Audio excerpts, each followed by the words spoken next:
Travel Grid. Conversations with ramblers, roamers, and free spirits.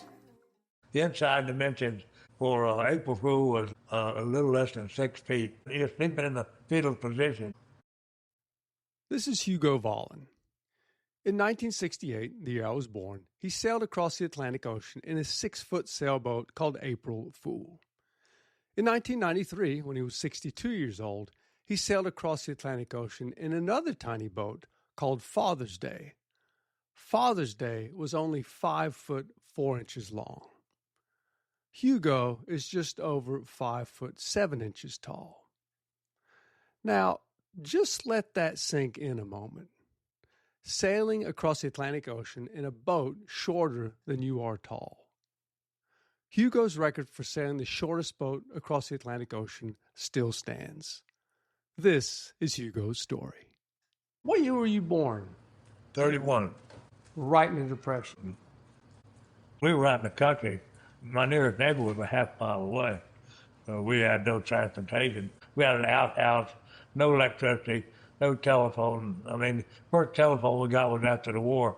That was number 264R. It was on a party line, a couple of people on the same street. They'd get one ring, we'd get 2 rings. Where was that? What part of Florida? The Redlands in Homestead.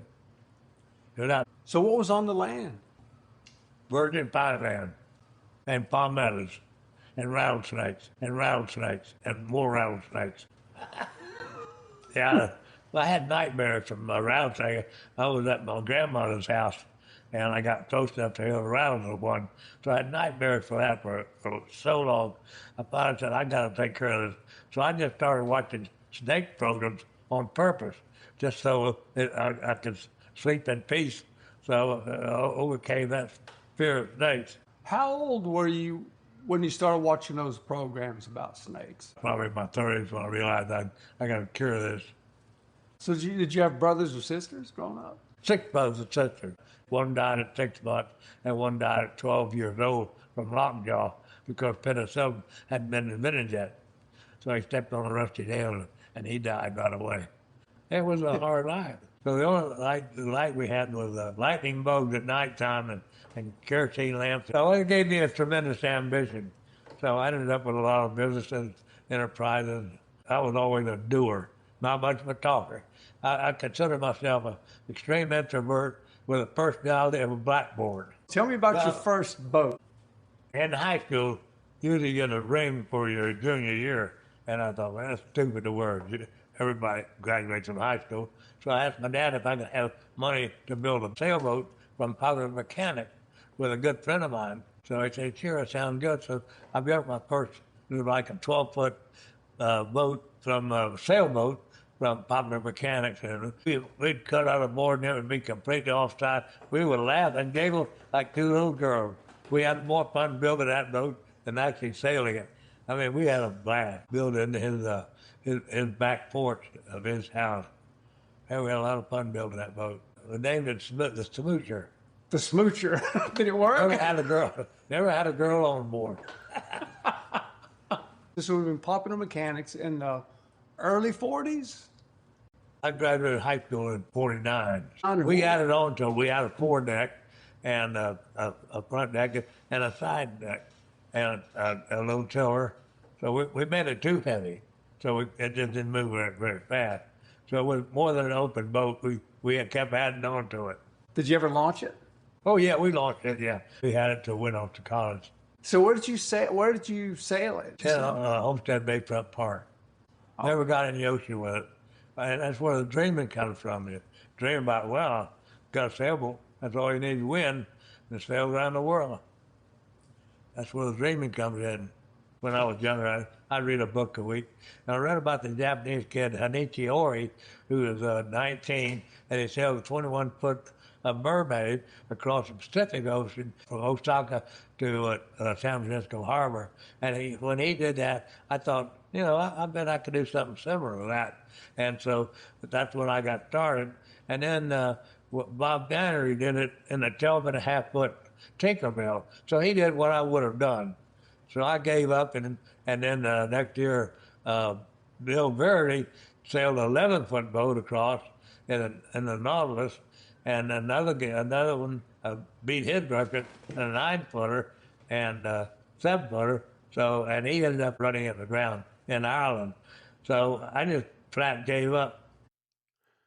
But before Hugo could break any records, he became a Navy pilot. He served in Korea, married, and joined Delta Airlines as a commercial pilot. But he still loved sailing and visiting boatyards. One day, as he was strolling through a boatyard, he saw an optimist dinghy. An optimist is a small sailboat favored by summer camps and young sailors. It's short and stable, but mostly it's just short. And that's exactly what caught Hugo's eye.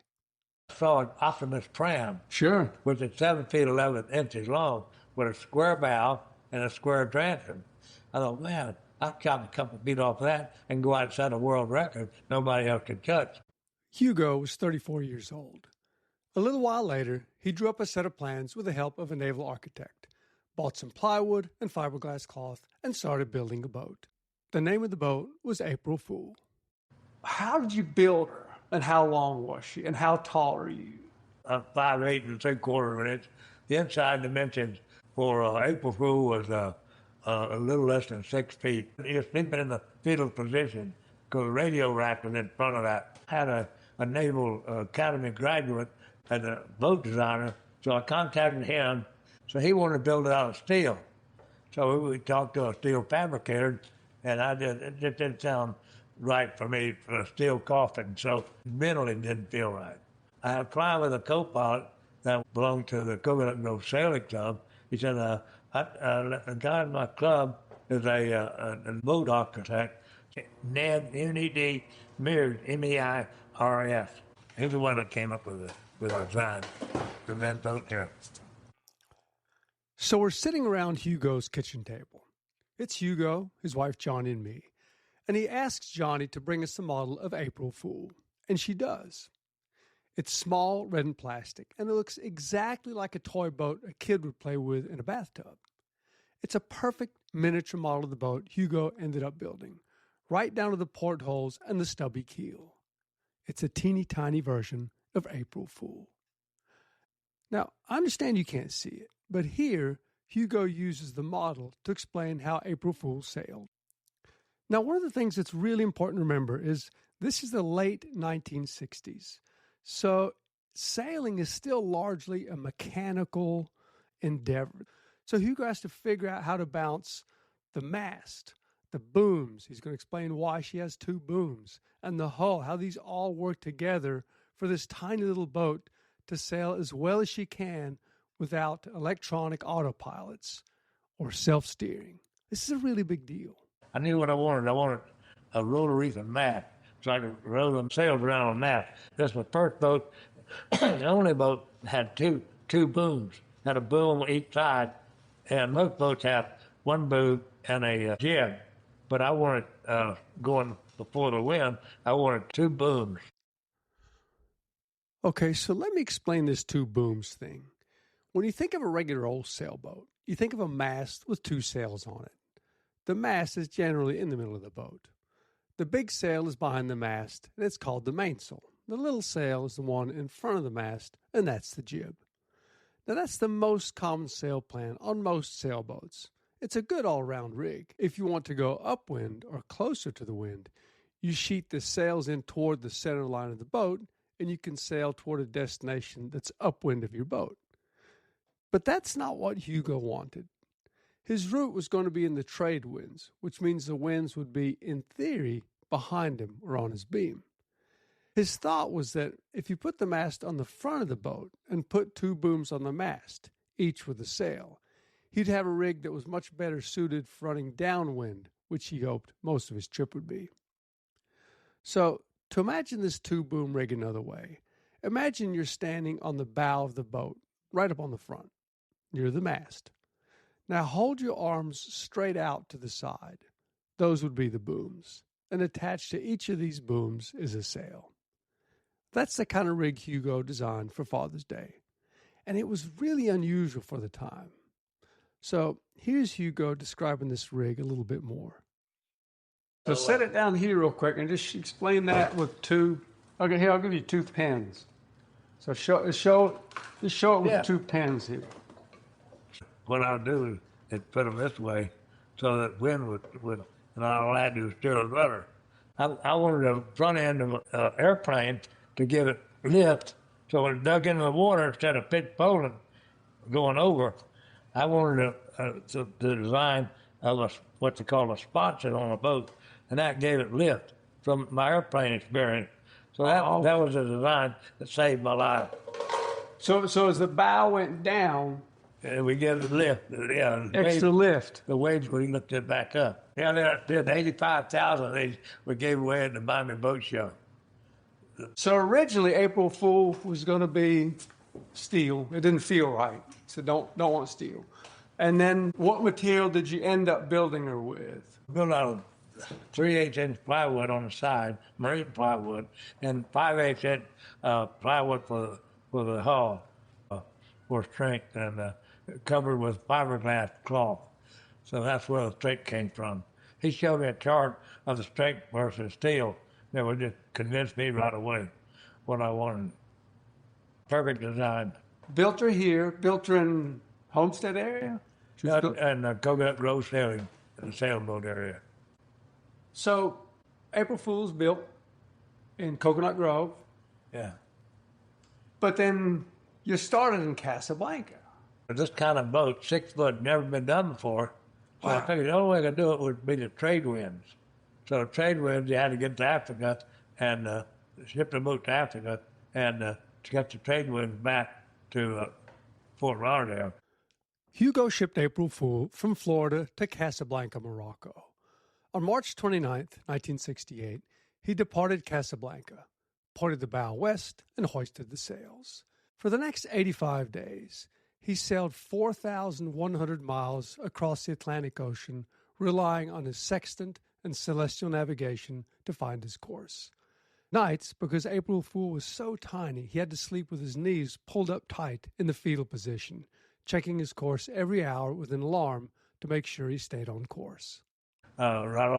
You've never taken a long voyage, and you're looking at the ocean over that bow, Yeah. and you're looking into the ocean. What did that feel like? Well, my good buddy Tom McNally said, just remember, Hugo, you're only 2 miles from land. I said, yeah, straight down. Straight down. Think positive. Yeah. Tom McNally was a fellow small boat sailor who, over the years, competed with Hugo to sail the smallest boat across the Atlantic Ocean. We'll hear more about Tom in just a bit.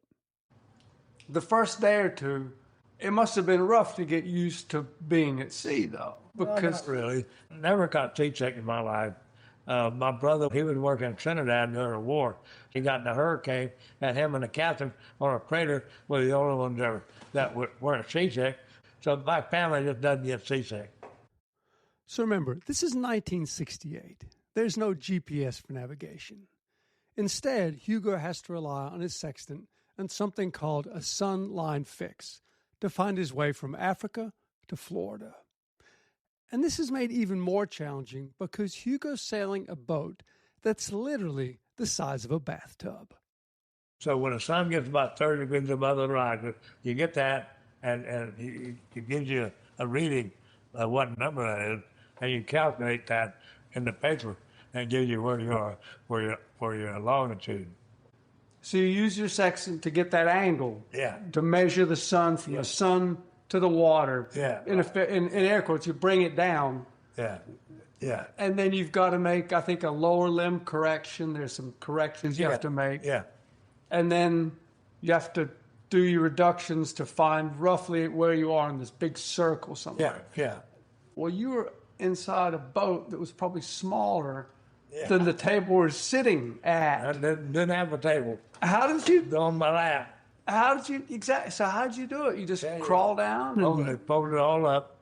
I mean, you fold it several times to get the chart down to where you are, and you write down your lat long from there. So everything was folded up. Oh yeah, it had to be. Manuals, almanacs that they did. Yeah. Do you remember how often you ran across a freighter that could give you the actual that long? You could kind of communicate with a ship. I had a VHF that I talked to, and all the ship captains were foreigners, but they speak broken English. Right. I remember the first ship I saw was a Montserrat. It's a big ship that goes cruising, and I hear, "For what is the captain's name?" Well, hell, he's got a big loud diesel, and I'm yelling, April Fool, America, America." But I knew they couldn't hear anything. So, but they used my position of the Coast Guard of the boat. So they were kind of watching a little bit out for you. Well, the Coast Guard was watching me. It just seems like this incredible thing to know where you are based on celestial navigation. Yeah. I guess the good thing is you're not going to hit anything out there. Well, I didn't do any stars. Only the sun. Because try to find a star on that boat, the boat's always rocking. Right. So you don't have a stable platform. So I could see the sun, and I could aim it and get the bottom of it easy enough. But to try to locate a star, I mean, impossible. How fast did you travel on April Fool? I guess the average, you got to figure 0.6 miles per hour. 0.6 miles an hour. Yeah. The average day was about 60 miles with a current. Yeah. So you get a storm or something to push you around, and yeah, you can move out. How did you steer April Fool? I stayed on the tiller just about all day. So you hand steered? Yeah, I hand steered only because of the time commitment to get back to work. So I enjoyed it. It was good. I mean, it's part of sailing.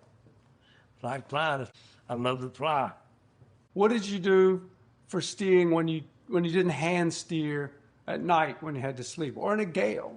Well, I could tie it up so it would go, like I said, but it would still go 15 degrees left, 15 degrees right. But it was still going basically in my basic direction. I couldn't stay awake 24/7, so I had to tie it up to just steer. So it would you would kind of yaw. Yeah, like 15 degrees. Yeah, perfect. So if you're running downwind from a gale, you would pull the sails down. If you're running before it, and would you lash the tiller amidships or put a sea anchor out? If it was against me, I'd throw a sea anchor out. Sea anchor slows the boat down if I was going the wrong way. If the gale hits you on the nose, put it over the bow, and it would kind of sort of slow it down. Yeah. And it never broke the tiller or the rudder. No. Man, it must have been stout. You know, my boat's small, so I didn't have a big boat. Wow. And then if you were going downwind in the storm, you would just put it over the stern. I was pulling my sea anchor in, just let that thing go. Go, man, go. Don't slow it down. Yeah. You want to get back to work. You need to get back to your job. Yeah. Yeah, there was that thing of the job. At the time, Hugo was flying full-time as a pilot for Delta Airlines. Before he left on his trip, he asked for 60 days leave, because that was how long he could be away from his work. Any longer than that, and he had to take some additional training to be recertified to carry passengers. And there he was out in the South Atlantic Ocean, aboard his tiny little April Fool, at the whim of the wind and the waves and the storms. And it was starting to look like Hugo was going to be late getting back to work. Remember, this was 1968, so there was no way to communicate with his employer, or even his wife and family, that he was going to be out at sea a lot longer than he'd planned. How long were you in the ocean on April Fool? Well, that was 85 days, so it was a long time. Haiti was my first piece of land I saw coming this way. And then picked up from Haiti, then I saw Cuba. So that was land off of Cuba. I saw that ship. Smoke was pouring out of it. As it got closer, I could see it was a conning tower and was smoking diesel submarine. So Grenadier, I waved him down and forget to give me any food and water because I had lost a lot of weight. So I was hungry. So he gave me 2 gallons of water and a couple loaves of bread. My dad was in the Navy and always bragging about that food. So I was saying, coconut cake. Ended up with 2 gallons of water. That's what they, yeah. Yeah, that's the way it is. Well, it's pretty good at sea, though, because 2 gallons is a lot of water. Oh, yeah. Do you remember how many gallons of water you had? 14 gallons. No. So things are actually going quite well for Hugo and April Fool. He's crossed the southern Atlantic Ocean. The Grenadier has given him 2 gallons of water, some food. Hugo asked the submarine to contact the Coast Guard and let him know where he is. And this is when things start going a little bit sideways on the voyage. And they asked him to radio my position to the Coast Guard, tell them I'm okay and my boat's okay, and I'm running late. So they radioed my position to the Coast Guard, and I could hear on radio 710 of Miami Station that the Coast Guard figured I was going to be in Miami like the next day. I mean, these dumb asses. My speed is a half mile an hour. They screwed up, and so when I didn't show up, then I was missing at sea. Scared the fool out of my mother and dad, and I'm now missing at sea after I just navigated 4,480 miles, and now I'm lost at sea. They put out a broadcast, lost, and to keep on the lookout for this little sailboat. So the first edition from Fort Lauderdale was the first boat I saw off of Fort Lauderdale. They called the Coast Guard. I was going at that time, seeing that I was moving past Miami, that I ended up at Cape Canaveral. And how far out in the ocean were you? About 25 miles. Okay. I could see you're close. I was close. I could see the antennas up off of north of Miami. So I had to see the land close enough. That was it. The Coast Guard sent out a Coast Guard cutter, picked me up. At one point, you were just a couple miles offshore, I imagine. Yeah, I couldn't break that Gulf Stream. Gulf Stream had like 2.5 miles an hour on me at that latitude. I kept cutting in towards land, but the Gulf Stream was pushing me out. I think it's important to understand for people who are not sailors, you're not on a lake. If you go at 1 mile an hour, in 6 hours on the lake, you go 6 miles. Yeah. But on this Gulf Stream, how fast is it? 2 knots sometimes? Well, it goes 5 and 6 miles an hour. Wow. Yeah. So you're trying to get across the Gulf Stream to get to shore in Miami, and it Kept pushing me off. kept pushing off north up the coast. So I figured, that's okay. I'll just make it Cape Canaveral, and where the land juts out, I'll catch land there. But then the Coast Guard came out, and they saved my life. So you were having a hard time getting in at that point. But you crossed. You're basically a rat is what you are. It's this type of boat. So you're just going with the wind. So the Coast Guard tows Hugo into Fort Lauderdale after he's been at sea on April Fool for 85 days. He steps ashore, and he's been at sea so long that the steady ground feels like it's moving under his feet. But he barely has time to catch his bounce before his new life ashore and fame takes over. We jumped in an airplane right away, and they flew me down to Homestead for a parade. One moment you're alone on the ocean, and all of a sudden it sounds like you land in a plane, you're in parades. What does your head feel like? Did it feel crazy? Did it feel exciting? Was it depressing? I was so pissed that the Coast Guard towed me in that it had a lot of effect on me.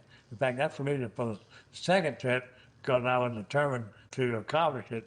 So your mind's emotional, you're happy to be ashore, but you're disappointed that you didn't make it. But everybody else considered it a success. But I didn't consider it a success. That made me happy anyway. Just sailed 4,480 miles, and Coast Guard came out and saved my life. 25 miles from shore. After you were 6 miles from shore. Yeah. So it wasn't all just celebration, like it was kind of eating eggs. Yeah. Kind of bugged you. The Coast Guard took that away from me on my first voyage, so I was determined to do it, and to do it on my own. You felt there was a ding on your trip. Exactly right, yeah. You sailed from Casablanca to Miami, like, that's amazing. And you probably got sick of hearing that from people. Yeah. It's still not quite right. Yeah. Hugo goes back to flying for Delta. 25 years go by, and he retires from Delta at 62.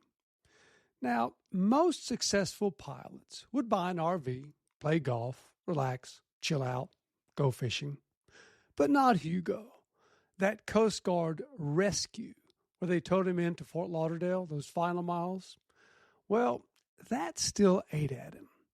He had some unfinished business he needed to tend to. So he decides to build a new boat. This one's called Father's Day, and it's even shorter than April Fool. He's going to set the record for the smallest boat across the Atlantic Ocean on his terms. His new boat, Father's Day, would be 5 foot 6 inches long, half a foot shorter than April Fool. So you decide to build Father's Day.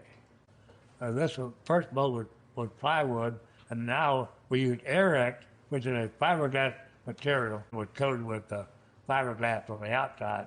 So you can hit this with a hammer, and you wouldn't even put a dent in Father's Day. It was very strong material. What did Johnny think about you taking off? But she was opposed to it. Definitely opposed to it. So what did you think about the material in the boat?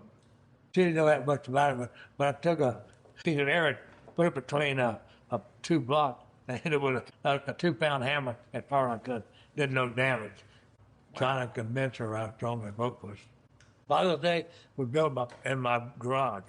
I have a fiberglass guy from Chicago that did all the plastic work.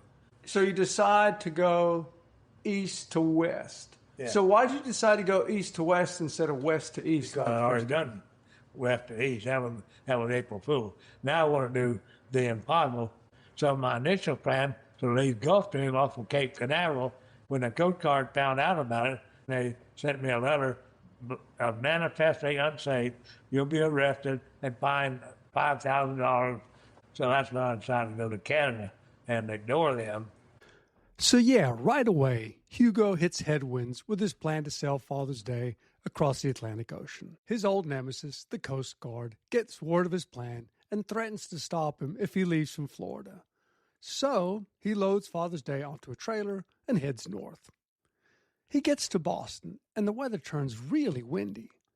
Now, to most people, this would look like lousy weather, but Hugo sees this as his opportunity to launch Father's Day and sail away from land, out into the Atlantic Ocean as quickly as he can. Hopefully, the Coast Guard won't be watching.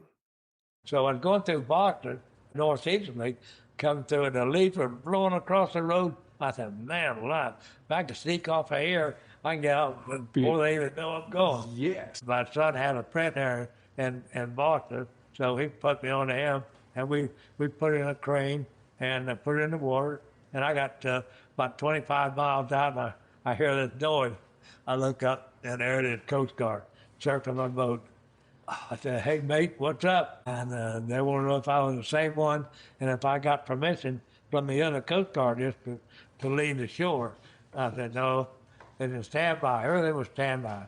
So they had to call the shore and said, stand by. So then they said, well, all right, throw your anchor out, draw your sails, and we're going to send out a Coast Guard cutter, pick you up. So that's what happened there. And you were already 25 miles offshore? Oh, man, I was going. That's the hardest part to get going in this type of boat. You were away from the dangers. Oh, yeah. The dangers of the shore. Yeah. Once you're off, you're fine. That's right. That's right. What a heartbreak. Yeah, yeah.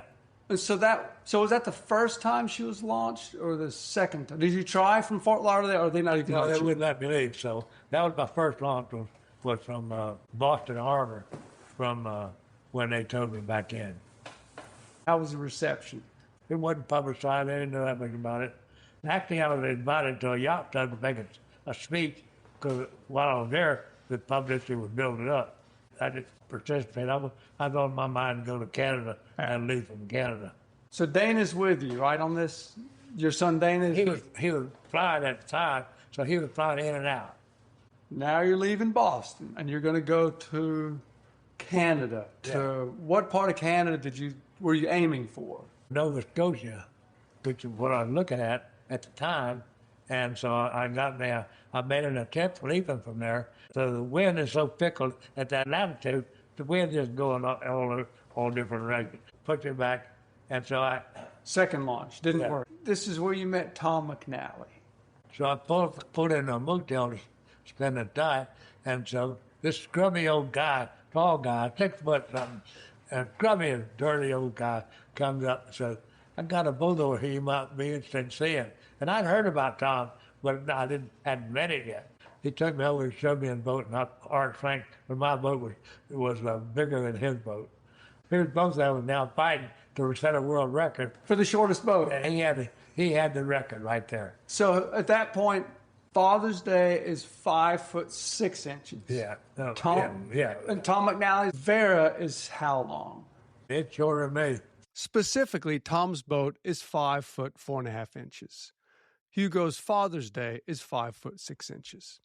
So he decides right there on the spot, well, that screws up his plan to sail the shortest boat ever across the Atlantic Ocean, because Tom has him beat by 1.5 inches. And Hugo has a pretty good feeling that Tom's going to be successful at his attempt.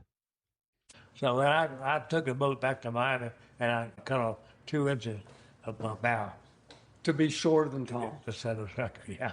So you just cut it off. And Yeah, I sawzall and put 2 inches off, making it smaller, and then I had to add a half an inch to build it back up again. And that made the difference of a record versus no record. So did Tom launch that year? No, he did. He failed also. His boat was that one was hit by a Russian freighter. When they pulled him up, all he had on was one sock and an underwear, and they had all these women on board, and they rushed to cover him up. And what happened? The propeller had cut his boat up and sank it. So The propeller on a freighter chopped up his boat. cut a big hole in his boat. So he wanted to repair it and be put off in the same spot. But of course they didn't do it. He went back to succeed the following year. And while he was out, his son committed suicide. And so when he got to Puerto Rico, he found out his son had committed suicide. So he had a gallon of rum to go to Puerto Rico to Miami. And he made it? Yeah, he made it. After years of planning, false starts, and chopping a few inches off the bow of his boat Father's Day, so it'd be shorter than Tom McNally's boat, Hugo finally launched Father's Day. He launched in Newfoundland in the summer of 1993 and headed west across the Atlantic Ocean. Finally, you're out. You're on Father's Day. You get out in the ocean. When I'm alone at sea, first day, it is so depressing how close that noon spot is to where you left. And the second day is even worse because you see how damn slowly you're getting anywhere. And you look at that big piece of white chart and you're like, oh, God, I'm never going to get there. How did you deal with You got to have a lot of self-confidence. You got to believe in yourself. I'm a different person. I know that. I'm not an average person by far. How long did you figure it was going to take to get across? Well, I was hoping for 75 days. I figured more than that, but I could survive on 75 days. So I carried MRE, which is meals ready to eat, had 75 cans of nutriment, which is a high food supplement for 400 calories. It's like a milkshake. And then I had a gallon of M&M's and some canned food. I tried the salt-free. Did a lot of research.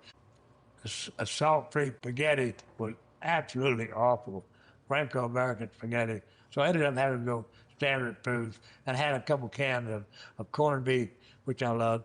So I wanted some meat. So I get one can of corned beef a week.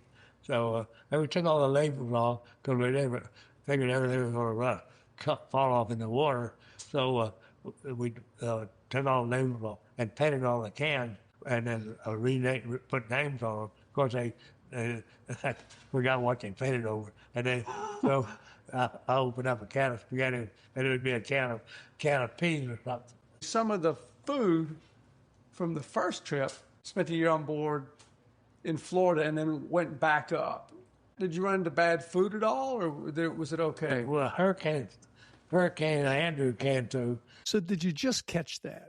Hurricane Andrew. Well, while he was in Florida, Hurricane Andrew, this big hurricane, smashes into Florida, just wrecks everything.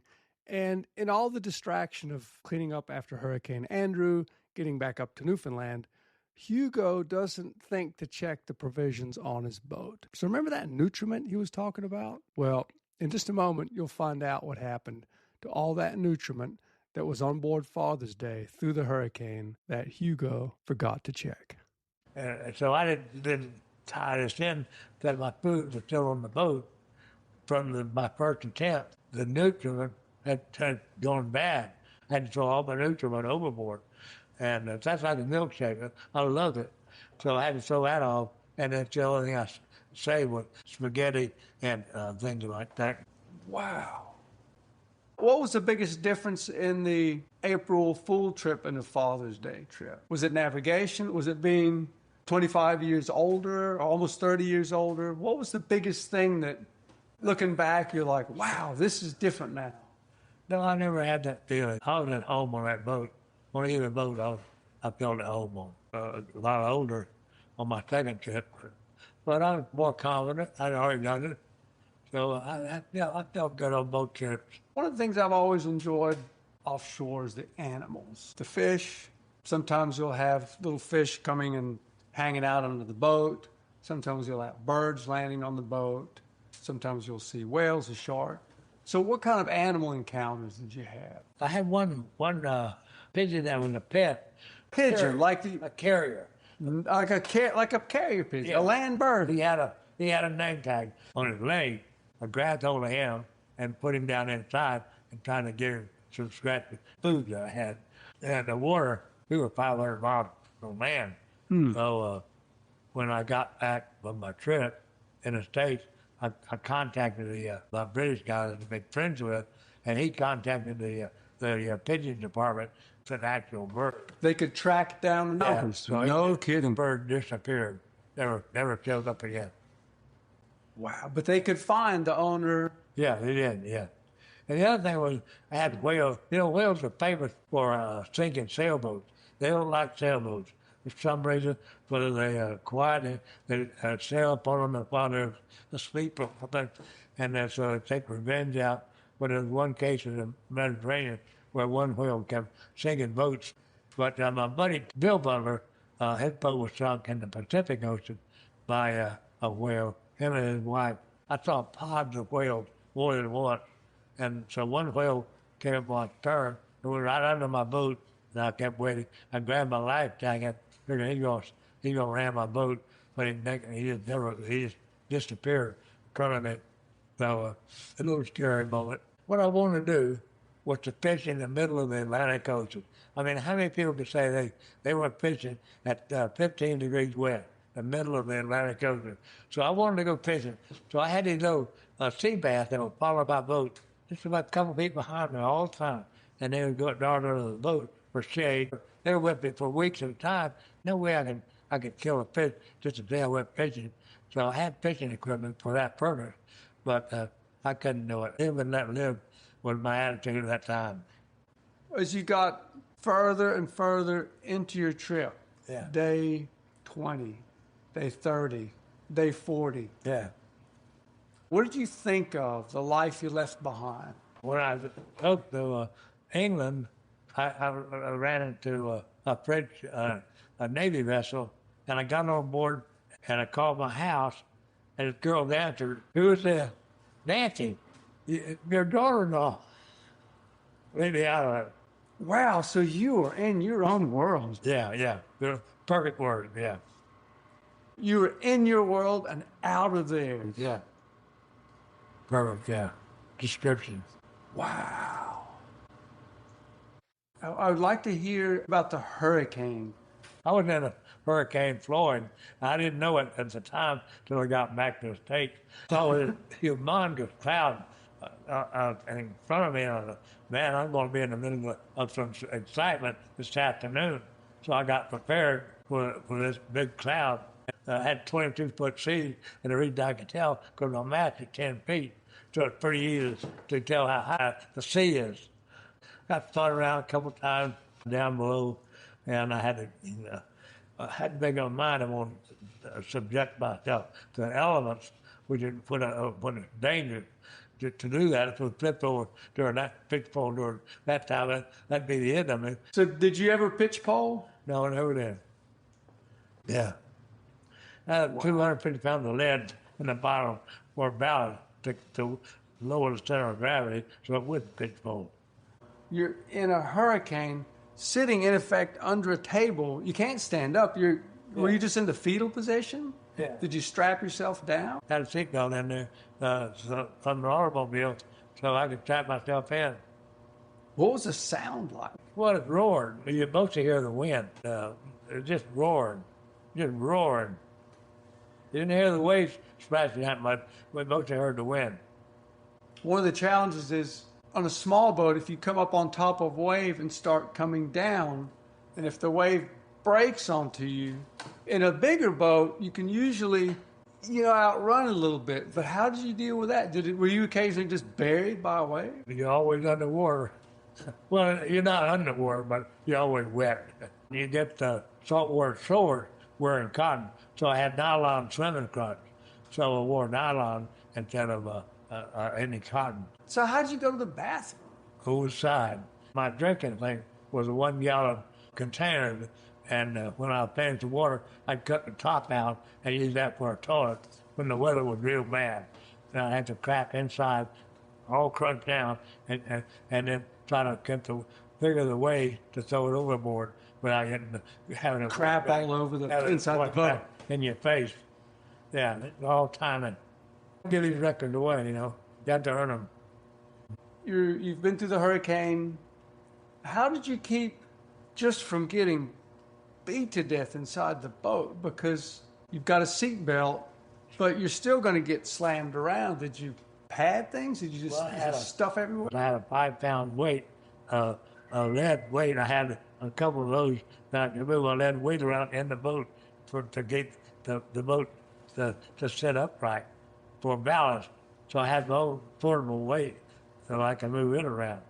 Father's Day would have been probably a couple 100 pounds. Yeah. And your weight, you just move a little bit, and it's got to totally change the trim of the boat. So for people that don't understand that, I mean, maybe I should explain and correct me if I'm wrong, if you're too far in the front, it might want to round up, or if you're too far left or right, it might heel too much. Yeah, so that's a portable weight inside the boat was stabilized, and I could sleep in a fetal position.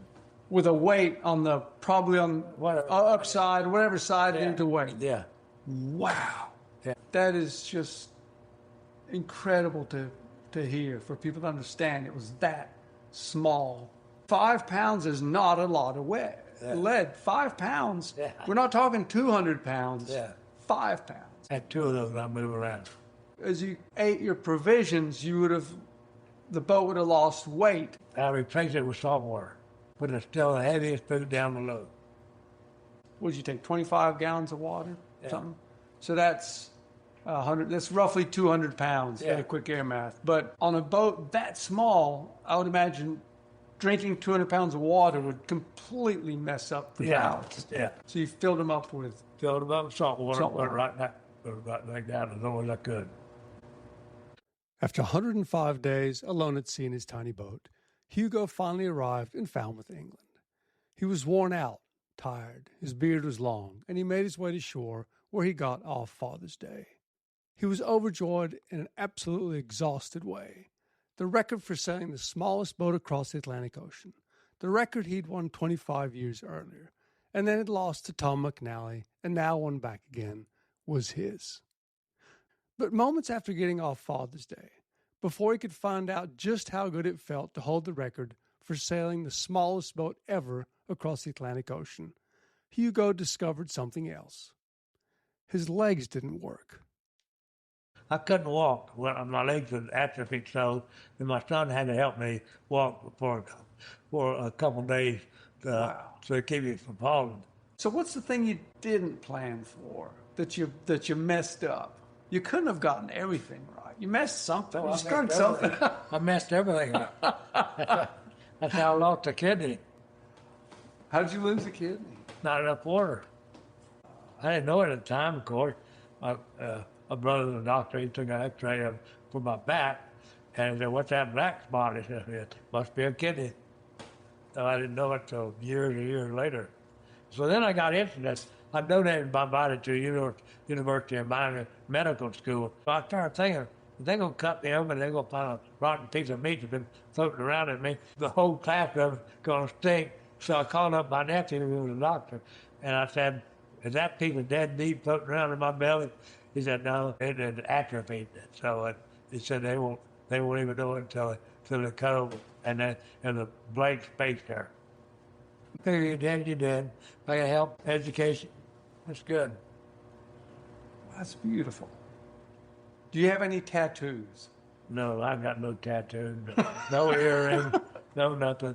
I always wanted a Marine Corps tattoo on my shoulder. I'm more proud of being a Marine than I am of being holding 2 world records. What's the proudest thing about being a Marine? It's an organization not everybody can join. Why did you want to write a book? I wrote a daily chart of what happened today. I see that ship, I see whales or whatever, and so when I got back, my son put it in a book form. So just went from there. And then you took the log, you just kind of boiled it down. Yeah. And then you were working with a reporter, was it? From the newsleader from Homestead to put a young girl's attitude in it. Because I got the first out of the blackboard. So I wanted a young girl to put some emphasis on it, which she tried to do. I eliminated some of it because she wanted a love scene in there, which I didn't like. Who was the love scene with? Oh, somebody, you're dreaming. Oh, made up. Yeah, it's like a novel. And that's why I don't like novels, all made up. They get so emotional over drinking a glass of water. You think, my God, it's champagne. No, it's water. But they write it down like it's champagne. Just too emotional about everything. My last book I read was Stonewall Jackson. It was 1,000 pages. And that burned me out. I hadn't read a book for a long time after that. But I used to read a lot. Nonfiction. Yeah, history and murder stories.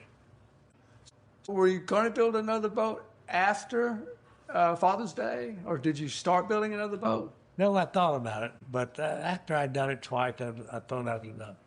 What was your idea for that I'd been boat? the same boat, but a lot smaller. Like I was looking at 3.5 feet, trying to go for a record that was just a dream, and so that wasn't what I was thinking about, and I just never did. I felt so good about myself, I didn't have to do it. So what do you think it'd feel like if you heard that somebody did break the record? Well, I expect it to happen. It's a record that made the break, so yeah, more power to him. Did you ever have any idea how long it would take until somebody did break it? I had no idea. I had just something you never think about. Really. You just go for broke and just didn't think about it, how long it would last. It's been going like 30 years now. And how old are you now? I'm 93. So why did you make it to 93? How do you get old? In a good way.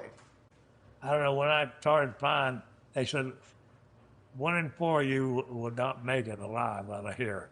That you get killed learning how to fly. In fact, I had 2 buddies died in the same day from oxygen contamination and jet flying. So I was there during early jet flying. So it happens, So you accept it. You just accept it. So what is like your spirituality or your religious beliefs? Are you religious? I thought the biggest scam in the world was religion. When I was in like 14 or so, I was in church and passed a hat 3 times. I said, "This is a scam." It's been my attitude the whole time. If you're dead, you're dead. I don't believe in the hereafter. So what do you believe now that you didn't believe when you were young? Haven't changed anything. I think the best advice I can give was to save 10% of your salary, no matter what, and put it in the stock market and you'll live happy forever after. You think like a money manager, an accountant, Yeah. a pilot, and those people are, Conservative. that's the word. Yeah. And yet, you're both. Because if you're really conservative, you don't go sailing in a boat shorter than you are. So what broke you away from all the other conservative people? It's just positive thinking. There's no way a negative person would consider jumping in a 6-foot boat and crossing the Atlantic Ocean. You got to be a positive thinker. Hugo's record for sailing the smallest boat across the Atlantic Ocean still stands over 30 years after he said it. April Fool is on display at the International Small Craft Center at the Mariners Museum in Newport News, Virginia. Father's Day is at the National Maritime Museum, Cornwall, in Falmouth, England. Hugo and his wife still live in South Florida, not far from Homestead, where he built his record-breaking boats. Thanks, Hugo and Johnny, for taking the time to share your story. For more on Hugo's voyages, check out his books, April Fool, or How I Sailed from Casablanca to Florida in a 6-foot boat, and The Stormy Voyage of Father's Day.